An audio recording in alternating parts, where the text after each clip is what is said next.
Vous n'arrivez pas à faire financer les frais de notaire par votre banque? J'ai peut-être la solution pour vous. Bienvenue dans cette nouvelle vidéo de la série Movies, je suis Mickaël du blog notrepatrimoine.fr. Bonjour, j'espère que vous allez bien. Alors aujourd'hui on va voir comment faire croire à la banque qu'elle finance un projet à 100% alors qu'elle le finance en fait à 110%.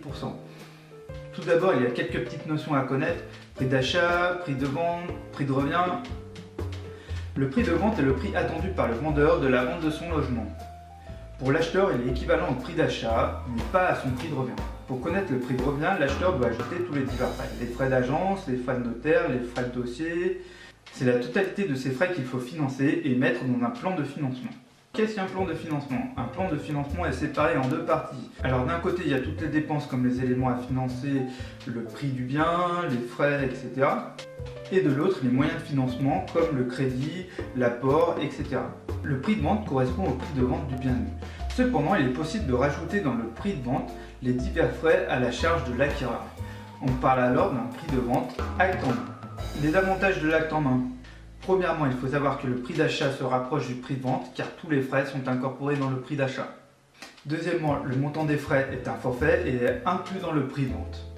Troisièmement, si tous les frais sont compris dans le prix d'achat, alors celui-ci devient le prix de revient et peut être connu à l'euro près.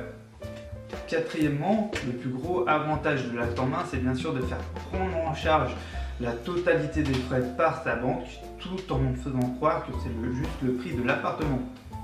Les inconvénients, il y en a très peu. Après, ça rentre dans la négociation. Partons sur une base d'un bien à 100 000 € avec 10 000 € de frais de notaire. Soit vous faites une offre à 100 000 € acte en main et c'est le vendeur qui paye les frais de notaire. Soit si vous êtes dans une zone plutôt tendue avec pas mal de concurrence, vous pouvez lui faire une offre à 110 000 € acte en main.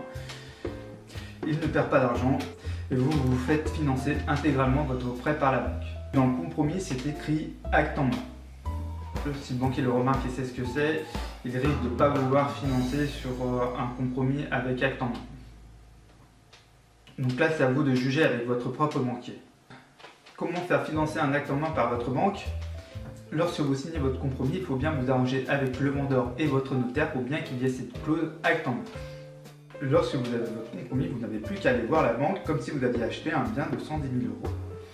Elle vous demandera sûrement de l'apport pour les frais de notaire. Vous avez juste à dire oui, de l'apport que vous ne mettrez jamais. Voilà, j'espère que ça vous a plu, que vous avez appris pas mal de choses. Vous pouvez toujours télécharger mon ebook si vous voulez en savoir plus. Et puis, si vous avez la moindre question, vous pouvez toujours laisser un petit commentaire là-dessous.